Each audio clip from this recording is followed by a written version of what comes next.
प्यारे बच्चों, आप सभी का स्वागत है मेरे इस वीडियो में। तो बेटा जो बच्चे वीडियो देख रहे हैं, वो पहले जाएँ और मेरा भाज्य गुणनखंड करने का जो तरीका मैंने बताया है भाज्य गुणनखंड वाले वीडियो में, पहले वो जाएँ भाज्य गुणनखंड करना सीखें। फिर यहाँ पर आएँ, मैंने अभाज्य गुणनखंड से संबंधित जो वहाँ पर अभाज्य गुणनखंड किए हैं, उससे रिलेटेड मैं यहाँ पर कुछ क्वेश्चन लेकर आया हूँ, जो बहुत ही इम्पोर्टेंट हैं। परीक्षा में ऐसे क्वेश्चन आ सकते हैं। तो आइए हम लोग पहला प्रश्न हल करते हैं। तो देखो बेटा, पहला प्रश्न यहाँ पर दिया गया है कि संख्या 144 के अभाज्य गुणनखंड होंगे। 144 के अभाज्य गुणनखंड क्या होंगे? ए नंबर के ऑप्शन होंगे, या बी में होंगे, या सी में होंगे, और या डी में होंगे। तो हम लोग इसको करते हैं। तो जैसे मान लो हमने संख्या 144 के अभाज्य गुणनखंड किए, तो आइए करते हैं। तो 144 लिख लिया।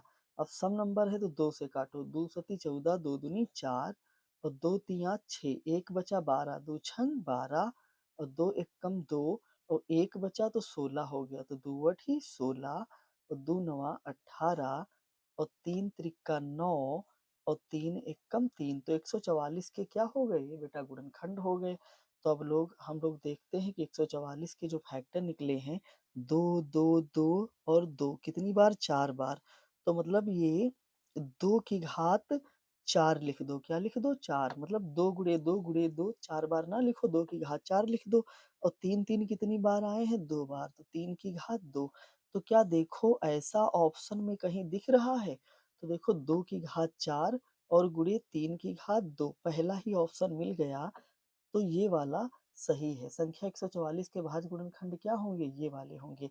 अगर मान लो ऑप्शन में ऐसा लिखा होता कि 3 की घात 2 गुणे 2 की घात 4, तो चाहे क्रम बदल दो तब भी आंसर वही रहता है। चाहे 3 की घात 2 पहले लिख दो और 2 की घात 4 बाद में लिख दो, तब भी आंसर वही होता है ना बेटा? तो पहला आप लोगों ने अच्छे से सीख लिया है। तो पहला सवाल हो गया। तो आइए हम लोग दूसरा सीखते हैं इसके बाद। ऐसे सवाल एक एक नंबर में, दो दो नंबर में बिल्कुल पूछे जाते हैं और बहुत ही इजी होते हैं। तो दूसरा सवाल है, संख्या 156 का अभाज्य गुणनखंड होगा तो ए, बी और सी और डी इनमें से कौन सा होगा? तो आइए हम लोग सबसे पहले 156 के गुणनखंड करते हैं। तो देखो 2 सती 14 कर देंगे और यहाँ क्या बचा? 1, तो 2 अठी 16, 2 तिया 6 और यहाँ 1 बचा तो 2 नवा 18, 3 एकम 3, 3 त्रिका 9 और 13 एकम 13। तो देखो यहाँ जो 156 के जो गुणनखंड निकले हैं, वो 2 2 2 बार आए हैं। तो मतलब 2 की घात 2, 3 अकेला एक ही बार आया है, 3 लिख देंगे और 13 की घात 3 लिख देंगे। तो देखो ऐसा ऑप्शन कहीं पर दिखने को मिल रहा है। तो 2 की घात 2 गुणे 3 गुणे 13, तो इसका मतलब बी वाला सही है। अगर मान लो बी वाला ऑप्शन ऐसे लिखा होता, 2 की घात 2 गुणे 13 की घात 1, मतलब 3 की घात 1 और 13 की घात 1, तब भी ये वाला। चाहे ऐसे लिखो चाहे ऐसे लिखो, दोनों प्रकार से हम लोग लिख सकते हैं। तो इसके बाद आइए हम लोग अगला हल करते हैं। सवाल नंबर 3 कहता है संख्या 140 का अभाज्य गुणनखंड होगा। एक संख्या है कौन सी? 140। तो अब 140 का ए नंबर सही होगा, बी होगा, सी होगा या डी? तो 140 के हम लोग क्या करते हैं? अभाज्य गुणनखंड करते हैं। तो आइए हम लोग 140 लिखते हैं और इसके गुणनखंड करते हैं।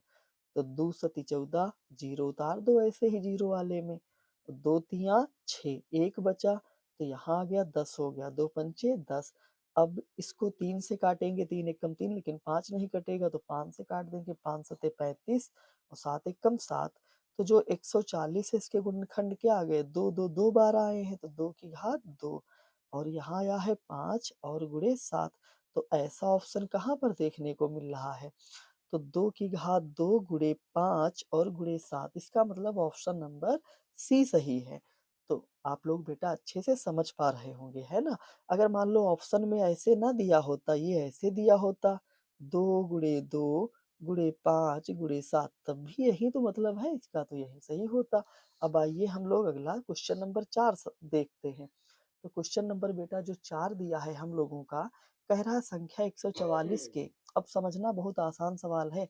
संख्या 144 के अभाज्य गुणनखंड में अभाज्य गुणनखंडों की घातों का योग है। अब क्या है घातों का योग? 3 है, 4 है, 5 है या 6 है।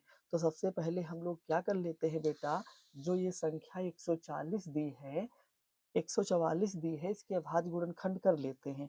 तो आइए 144 के भाज्य गुणनखंड करते हैं हम लोग। तो 2 से काटो, तो 2 सती 14, 2 दूनी 4 और 2 2 तिया 6, 1 बचा 2 छंग 12, 2 एक कम 2, 1 बचा 2 अठी 16, 2 नवा 18, 3 त्रिका 9 और 3 एक कम 3। तो बेटा जो 144 है, 144 के जो गुणनखंड निकले, 2 2 2 और 2 2 कितनी बार आए? 4 बार आए, मतलब 2 की घात 4 गुणा लगा दो। 3 2 बार आए हैं तो मतलब 3 की घात 2 लगा दो। तब देखो घातों का योग पूछता है। क्या पूछता है? घातों का योग।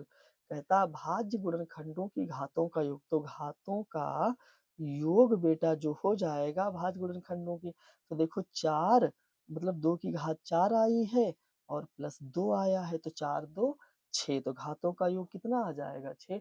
तो बेटा आप लोग ये वीडियो भी अच्छे से समझ गए होंगे। तो बेटा अगर जो भी सवाल आप लोगों को ना समझ में आया हो तो आप लोग कमेंट करिए और मैं उसको अच्छे से समझा देता हूँ। ओके बेटा, धन्यवाद।